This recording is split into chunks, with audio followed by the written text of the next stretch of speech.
Hi, everybody. Sorry we're starting a few minutes late. I had some errands that took a little longer than I thought. We're here today to talk about 3 tips for unschooling high school. If you want more than 3 tips and you want a much longer presentation, please check out my workshop link above. I don't want to take up an hour or more of your time this morning. So let's get going. So the 3 tips, the first one is to start at the end. And what I mean by that is take a look at what does a high school diploma mean in your state. So of course we want to start with state requirements, but instead of us as parents deciding how to fulfill those requirements and just kind of saying, here's Sarah, this is what the state requires, and so you need to do this for high school. Instead, we can go to the State Department of Education website with our teen and say, okay, in our state, this is what a high school diploma means. And if we're going to continue to homeschool, the teen, how do you plan to meet those requirements so that we can issue you a high school diploma? And that may be a little bit surprising to them, because then it puts the responsibility on them of how they think that that may come about. And the other thing is that it shows them that it kind of gets them on the road to thinking about, well, if I'm thinking that I might like to go to college, well, they require a high school diploma. What are they looking for? And how can I meet those requirements? So they need to be doing more of that research themselves. And the other part of that is thinking about, where does your teen see themselves in 5 years? Asking them, so I know maybe you don't know what you want to do with your life at 15 years old, but where do you see yourself in 5 years? Where do you hope to be in 10 years? And having that be maybe part of their language arts for the day is, thinking about that and maybe writing a little essay for you, or just thinking about it, even discussing it with you. Well, what is it? What do you imagine yourself doing? Where do you want to be living? What kind of work do you think you might like to be doing? Do you want to be having a family when you're 20, 25 years old? Where do you see yourself? And then taking that a step further with your teen, well, how do you think you get there? How do you think you are going to reach that point? How do you think you're going to get to that goal? Is that a solid goal, or is that sort of like the pie in the sky kind of, well, I want to be a rock star kind of thing? But even that, how do you think someone gets there? What kind of work is involved? What kind of preparation is involved? And that will also help them to have a more practical understanding of what it is they could be doing right now. And then from the big thing, bringing it down to, well, what could I do this year? What could I do this month? What could I be doing this week, today, to move closer and make progress towards making that dream come true? Because just sitting around talking to my friends and painting my nails, and watching TV is not going to do it. And some of our teens sometimes fall into that a little bit, and it can be really hard to get them motivated to do what needs to be done, what we know needs to happen. So putting the responsibility on them that way, like, well, if you have these ideas of things that you want to do, let's come up with a plan for how you can actually attain those goals?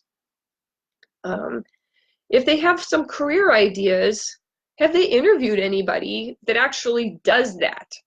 Do they know what's involved? That person can also be an advocate with you in saying, well, I have this educational background, or I have this experience background, this apprenticeship background, and that will give your teen a real world taste of, well, this is how you prepare for this kind of career. And that person can also give them insight into the future of that kind of work. Because the world is always changing, and of course what is here today may be obsolete by the time they are ready to pursue a career. But new opportunities open up. So somebody who's actually in that field would have a much better feel for the direction of it than somebody who is not out in the field and is at home.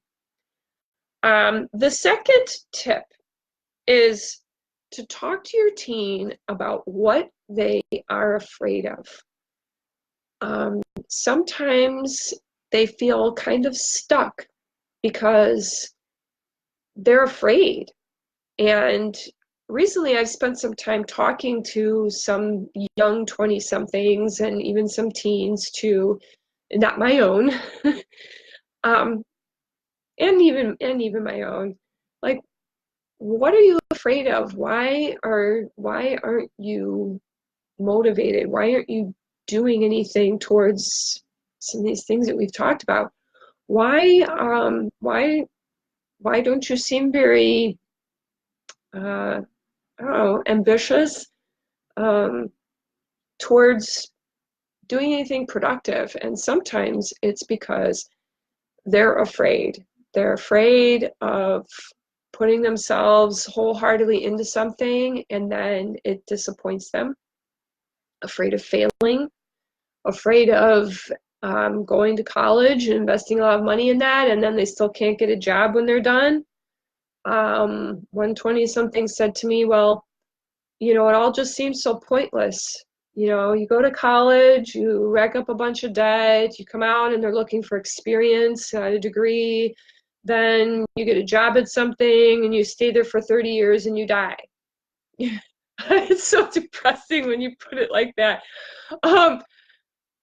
But helping them to find meaning, to kind of move past that stuck place of finding what gives them joy. And while they may have grown up in your Christian home, they may not have fully grabbed hold of their own faith. And a lot of young people grapple with doubts.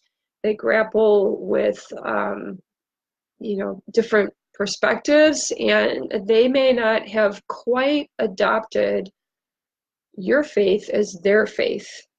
And even if they have, they're still, most of the time, they're still kind of like baby Christians. And they grapple with a lot of questions. Plus, it's a hard time, a hard stage of life.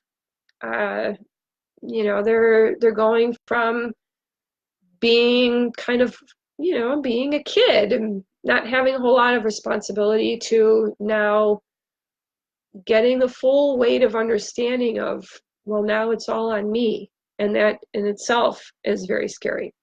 So talking to them about their fears can reveal quite a lot about the challenges that they're facing, with why they don't seem to have any interests, why they seem to just kind of float through the days and it's hard to get them to do things. And the third tip for unschooling high school is setting some limits on media. Now, that may mean that the whole family needs to do a media fast, because they're going to see instantly a double standard. Well, you sit in front of your computer all day. How come I can't sit in front of my computer all day?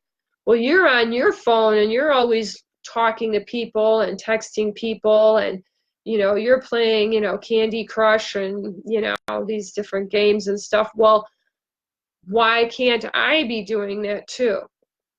And even if we're not doing those things, it as a gesture of support, it can be a great thing to say, well, you know what?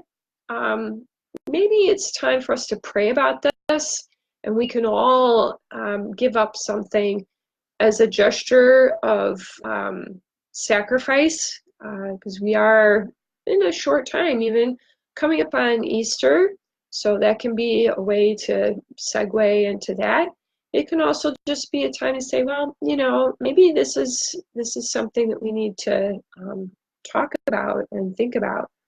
Or, you know, they are still a teen in your house, but talking with them about it, say, you know, is that kind of a distraction?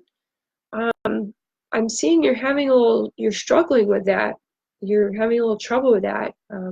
Maybe it'd be a good idea if we spend a few hours every day where we just kind of put that away in a box, and we do something else that is productive and that will help you move towards your goals. Those are 3 tips for just getting started. Um, you notice I didn't talk anything specifically about how to plan classes, how to, you know, do different subject areas in an unschoolish way. That discussion would take far too long for a Facebook Live, and that's why I would encourage you, if you are interested in that, to take a look at the workshop they offer above in the link. That is what I have for you today. Thank you, and be blessed.